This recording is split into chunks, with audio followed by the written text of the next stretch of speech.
Baik, di sini saya Rama Desvitasari akan menjelaskan pembahasan yang pertama yaitu integral garis. Satu jenis generasi integral tentu integral A sampai B fx dx diperoleh dengan menggantikan himpunan atau interval A, B pada mana kita integralkan dengan himpunan dimensi 2 dan 3. Ini membawa kita ke integral lipat 2 dan lipat 3 dari bab 16. Generasi yang sangat berbeda diperoleh dengan menggantikan interval A, B dengan satu kurva C. Integral yang dihasilkan, integral kurva C fxy ds, disebut integral garis tetapi akan lebih sesuai dengan integral kurva. Kurva C ini ada dua opsi. Satu, kurva C mulus seluruhnya. Contohnya gambarnya seperti ini misalnya, lurus seluruhnya. Dan yang kedua itu kurva C nggak lurus seluruhnya, berarti sepotong-sepotong, misalnya seperti ini, sepotong-sepotong. Jadi integral ini dibedakan menjadi dua kasus. Kasus yang pertamanya itu yaitu andaikan C suatu kurva bidang mulus atau ya mulus seluruhnya. Andaikan C suatu kurva bidang mulus seluruhnya.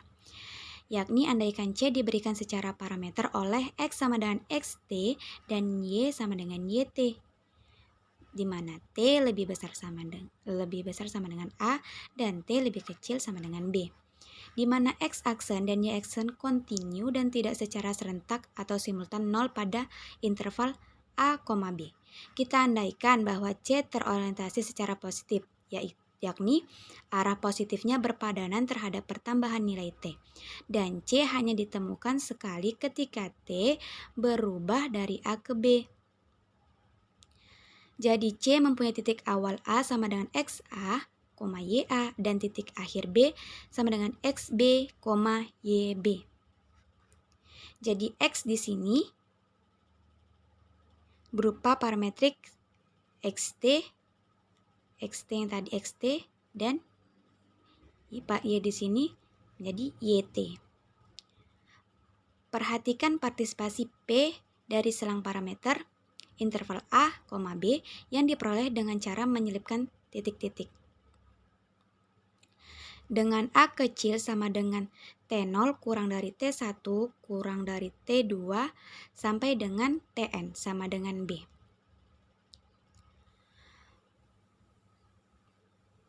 Partisi dari interval AB ini menghasilkan suatu pembagian kurva C ke dalam N busur bagian PI-1 PI, di mana titik PI berpadanan terhadap TI. Jadi kurva ini dibagi menjadi beberapa busur-busur kecil. Jadi kira-kira seperti ini. Ini dia. Jadi busur-busur kecil ya. Ini busur-busur kecil.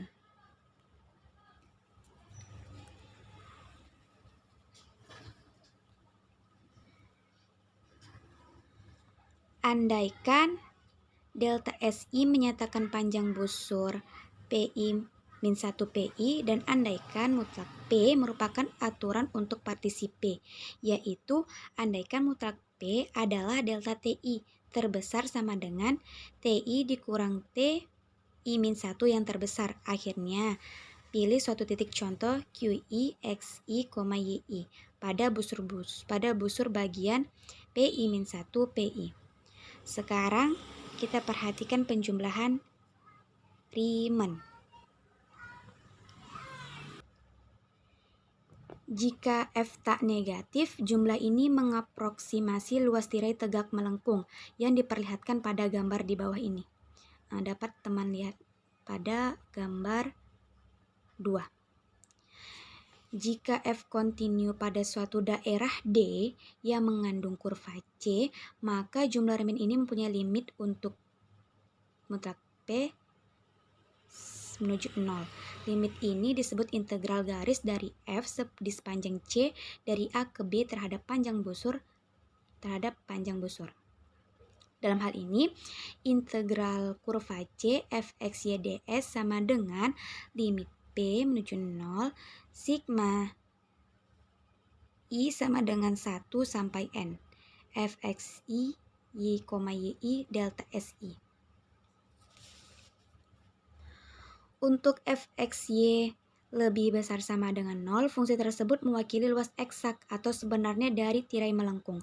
Hasil perhitungan terbaik dapat dicapai dengan menyatakan segala sesuatunya dengan menggunakan parameter T dan menghasilkan integral tentu biasa. Dengan menggunakan ds sama dengan akar x aksen T pangkat 2 tambah y aksen T pangkat 2 akan dihasilkan integral C fx, y ds.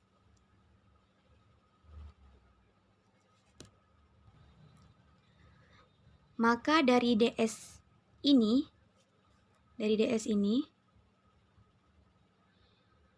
integral garis yang awalnya seperti ini,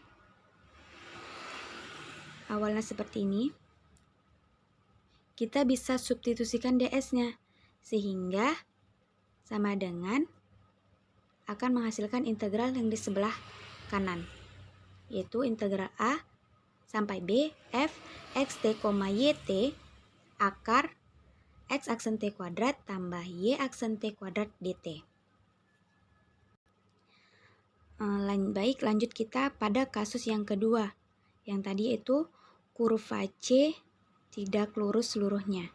Berarti mulus sepotong-sepotong. Nah, jadi kurva C-nya itu sepanjang ini. Inilah kurva C-nya itu sepanjang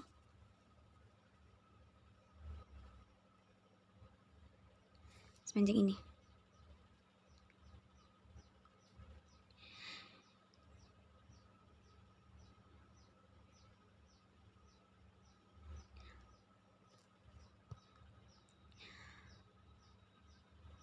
Maka karena C ini bisa dibagi lagi menjadi potong-potongan C1, C2, C3, nantinya integral garis pada C ini merupakan jumlahan dari integral garis pada C1, C2, dan C3. Baik, untuk lebih memahaminya lagi, masuk saja kita pada contoh.